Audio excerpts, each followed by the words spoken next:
Greetings, my beautiful lovelies, it's Emmy, welcome back. Today I'm going to be making a bar of chocolate, but I'm going to be making this bar of chocolate from the cacao pod, the original cocoa beans that come in the pod. Now, if you've missed my Fruity Fruits episode where I open the cocoa pod and show you the contents and where the beans are located, be sure to check out that video. I'll put a link up above and down below. So I knew from the very beginning it was going to be a laborious process, and my gosh, I'm not even done yet, and it has been. But I've learned a ton, so let me show you what I've done so far to get me to my current state of chocolateness. So after opening my cocoa pot up, I took the beans, which are covered in this kind of little mucilaginous sac, and I put them in a glass jar. So the next step is an important one for developing flavor and for helping to remove some of that slime. We're going to take the beans and put them in a container, cover them up, and allow them to ferment for about 4 or 5 days. Now, after the second day, I noticed that not much was happening, and then I read more about it, and I learned that the fermentation process needs to occur around 100 degrees. So what I did was then I put it into my proofer, set the temperature, and let it sit for another 2 days. So total fermentation time was about 5 days. And after the 5 days, I noticed the beans had taken on this kind of pinkish, reddish hue. Most of the white slime was gone. And now we are ready to dry the beans. So typically the drying process is done out in the sun, and the beans are raked until they're nice and crispy and dry. So since I live in New England and it's winter right now, there's not a lot of sun. So I placed the beans in my food dehydrator, and every so often I would give them a turn, and they were in there for a total of probably 2 days. So at this point I only had beans from 1 cocoa pod, and I didn't know if it would be enough to create a chocolate bar. So I ordered some cacao beans that were raw, that had not been roasted, and then I roasted them at the same time as the beans that I had dried myself, just to make sure that I'd have enough material to create a chocolate bar. So then I spread the beans out onto a cookie sheet in a nice even layer, and I put them in a 266-degree Fahrenheit oven, and I roasted them for 30 minutes. Then I increased the temperature to 284 degrees Fahrenheit, and I baked them for another 5 minutes. So after the baking time, I took the cookie sheets out. So once the beans were completely cooled, we had to winnow the beans, and that means to remove the shell or husk on the outside of the beans. And at this point, the husk or the outside of the bean should shatter and kind of come off easily. If you just rub the bean and give it a squeeze, it should be nice and crisp and just kind of flake off the cocoa bean, which is the part that we want inside. Now this part ended up being a really fun project to do with my boys. I have 2 sons, ages 4 and 6, and we had the best time removing the shells off the beans. We don't want the shell. That's tough. We just want the precious bean inside, and we grind that up, and that's gonna make our chocolate. Well, this cocoa bean is like the color of chocolate. That's right. It is the color of chocolate. This one's come from Peru. Same place Paddington comes from. But where did he go to? He went to England. Remember, he went to London. Did anyone die in Paddington? His uncle did, right? The aunt made it. What made it? Oh, so the mother got rescued? I think so. This cocoa bean is hard. Next, we have to process cacao nibs. Namely, we have to grind them into a cocoa paste, or chocolate paste, and that will be the chocolate liqueur that will give all that lovely flavor to our chocolate bar. Down below in the description, I will put all the videos and links to the references I used to create my chocolate bar. One of them, of course, being Anne Reardon's How to Cook That channel, where in her video she takes raw cocoa beans and makes them into a chocolate bar as well. But I found another video specifically for making a small batch of chocolate. He recommended using a small coffee grinder. So what we did was we took our cacao nibs and we mashed them. We used a little mortar and pestle, and we crushed them so the nibs would be smaller and a little bit easier for the coffee grinder to manage. I like dark chocolate, and I like my dark chocolate a little bit more on the sweet side, so I decided to do a 65% dark chocolate bar. So the calculation I did for that was 100 grams of the cacao nibs to 60 grams of sugar, and then 9 grams of cocoa butter. So as you can imagine, the hopper inside the coffee grinder is quite small. So we had to do this in installments of about 4 batches, just so we didn't overtax the motor. So the first thing you're gonna do is take your sugar, pour it in, and you're gonna pulverize that until you get powdered sugar. So add some of your cacao nibs, add some of your sugar, and grind that until you can grind it no more. First, you'll get this kind of powdery substance, and then as more cocoa butter is released, it'll become a paste. It's also important to stop between grinds and scrape the sides of the bowl and off the top because you want to get everything really well incorporated. Once we've ground this as far as we can go, we're going to add our cocoa butter, and I'm adding 9 grams. Again, we're doing this in batches, and at this point it should really look luscious and chocolate-like. Next, we're going to do a conching process. Typically this is done in machines that have stones that just grind the chocolate for hours to get that really velvety, smooth chocolate mouthfeel. And also it's supposed to release like volatile gases and just improve the flavor of the chocolate bar. Now, of course, these conching machines are not inexpensive, and I decided to take the DIY route and use a stone mortar and pestle. And you just grind this for as long as you can. The longer, the better. Even my sons at this point were just like, no, mama, we're tapping out. We're good. Thanks, mama. So I was here grinding the chocolate. So this is the next step, and this is where I am at now. We need to temper the chocolate. Now, what does tempering mean? If you've worked with chocolate at all or want to work with chocolate at all, you've definitely heard about tempering, but it's kind of this mysterious thing. So tempering means that we're going to get the chocolate in the state in which we want the cocoa butter crystals to be in their beta state. And cocoa butter has 6 different forms of crystals, and the state we want is the beta state. Now that's what gives us a shiny, glossy chocolate bar that has a really great snap to it, and it doesn't have any white spots. Beta crystals, that's what we want. So how do we isolate those crystals and get them to form inside our chocolate bar? We temper. So the first thing we need to do is melt the chocolate.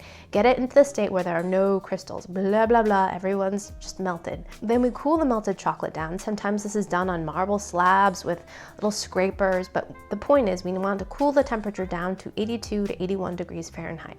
This is when the crystals start to reform. Now we increase the temperature up to 90 degrees Fahrenheit. At this point, this little bit of heat is melting some of those other crystals we don't want. Again, isolating it down to just our happy beta crystals. Now, at 90 degrees, our chocolate is at temper. It's going to be beautiful, glossy, and shiny. We just have to hold it at that temperature. We can mold it and shape it, yada, yada. And then once we cool it down to around 50 degrees, we're going to have some beautiful, snappy, glossy chocolate. That's the idea, at least, right? So there are many different ways of tempering chocolate. You can use the seeding technique, you can use the marble slab technique, but I've never used this technique, and this is the sous vide technique. Basically, a sous vide is a water circulator with a thermostat. It keeps the water at the temperature in which you set it. Your food never gets overcooked because it can never go above the temperature at which you set it. It's brilliant. Now I was inspired to use the sous vide technique for tempering chocolate by Alex, the French guy. If you don't know him, he's a lovely fellow, and he has a channel here on YouTube that's very popular. I'll put the link down below in case you don't know him. So after I conched my chocolate, I placed the chocolate into a plastic bag, and then I put it inside another plastic bag, because it's very important that we do not get any water in our chocolate. It will cause the chocolate to seize and get all funky and hard, and it will just ruin everything. So that is the Achilles heel of this technique. We mustn't let any water get inside the chocolate. While this is getting up to temperature, it's important to give it an occasional knead to make sure that everything is consistently the right temperature. Okay, so we're about 122 degrees. Now we're going to decrease this temperature down to 81 degrees. And to speed this along, I'm going to add a bunch of ice.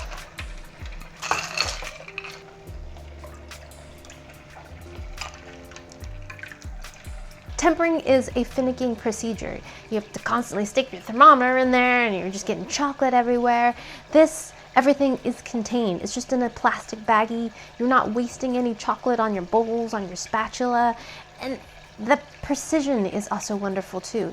This has a thermostat, so this will be at the temperature I want it to be. It won't get any hotter because it can't get any hotter.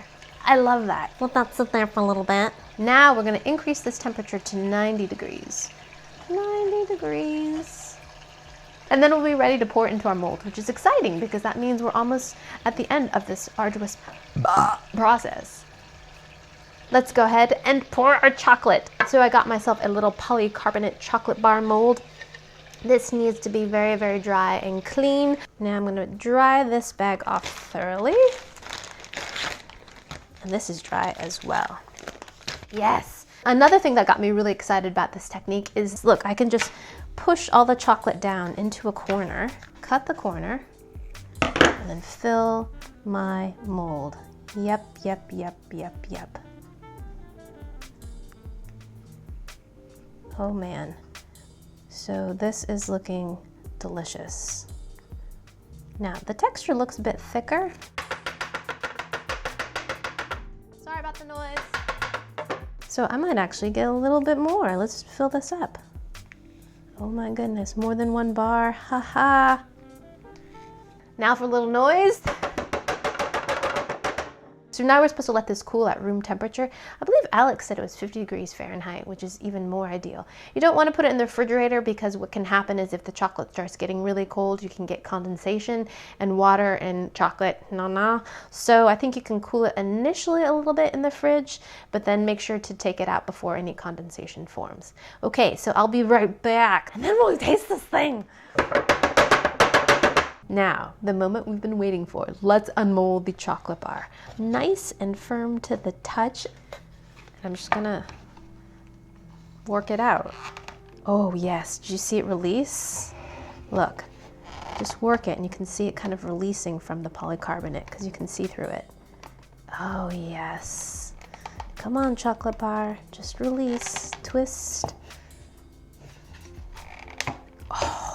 Oh yeah.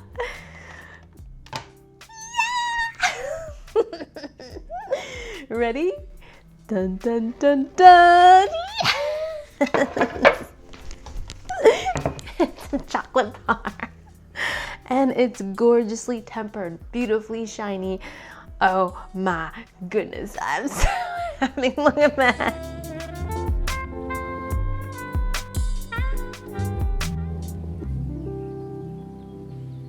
You know, I get pretty excited about these little projects, but this one I'm really excited about. Look how beautiful the chocolate bars turned out. I am so happy. I think what I'm most happy with is this reflective sheen. It's the hallmark characteristic of a good temper. So temper is basically just controlling the crystallization of the cocoa butter. That's all it is. A couple air bubbles that didn't pop, so I probably could have tapped this a little bit more. I don't see any signs of blooming, which is great. So all indications of a good temper. Now the final test is to see how well it snaps. And if you've tempered it properly, it should snap nicely. All right, here we go. Not as crisp as it could be. It didn't snap as loudly as I would have liked, but the final test, the taste. Let's give it a go. Here we go. Itadakimasu.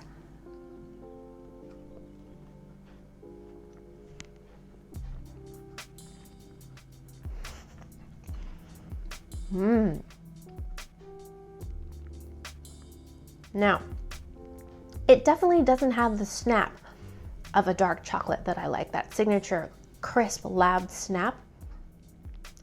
And in terms of mouthfeel, it's not nearly as smooth as it needs to be. I think it's something like 20 to 30 microns. If you get below that in terms of the size of the grains is when the tongue is not able to perceive any kind of grainy texture. So that is very, very fine. And conching usually takes hours. So I definitely detect a kind of graininess to it, but not unpleasant. The flavor though is absolutely delicious. That clear, distinct, rich flavor of chocolate, which I wasn't sure if I'd be able to get. I did ferment my beans myself, although I did mix in some beans that I purchased that were raw, which had been fermented as well. Really great chocolate flavor. And I made this as a 65% dark chocolate bar, so there is 60 grams of sugar in here. So a pretty sweet dark chocolate bar, but that's kind of how I like my dark chocolate. I like a good bitter 70% chocolate bar, but my little sweet spot's more like 65. I like it a little bit on the sweeter side. I think the thing that's really lacking is mouthfeel. I think I also detect the sugar granules as well. If the density of the chocolate bar is a little bit different. While it snaps in your mouth, it doesn't have that great snappy, then melt away mouthfeel. In terms of texture, it's a little bit similar to fudge, that kind of sugary, crystalline texture to it. Slightly there, that's what's here. The flavor is excellent though. But what I realized from doing this project is how much of the chocolate experience for me is about mouthfeel and texture, that deliciously like, silky, smooth, melt away experience that happens along with the delicious flavors of sugar, cocoa butter, and cocoa mass. All that together combined with that textural experience is really what makes chocolate sublime. It's not just the flavor. Kind of amazing, right? I'm still gonna call that a win. I took a cocoa bean, fresh, fermented it, dried it, roasted it, winnowed it, ground it, conched it, added sugar and cocoa butter to it, tempered it, and then poured it into a mold, cooled it, and then had my chocolate bar. So lots and lots of steps in making a chocolate bar. So the next time you see a chocolate bar and say, yeah, I don't want to pay that, maybe you do, because maybe it's worth it to you to have a really beautifully made chocolate bar. So big thanks to Anne and Alex and all the other YouTube channels that I used for reference to get me to this point. I wouldn't have been able to do this without you guys. Thank you guys so much for watching. I hope you guys enjoyed that one. I hope you guys learned something. Please share this video with your friends. Follow me on social media. Like this video, subscribe, and I shall see you in the next one. Toodaloo, take care, bye!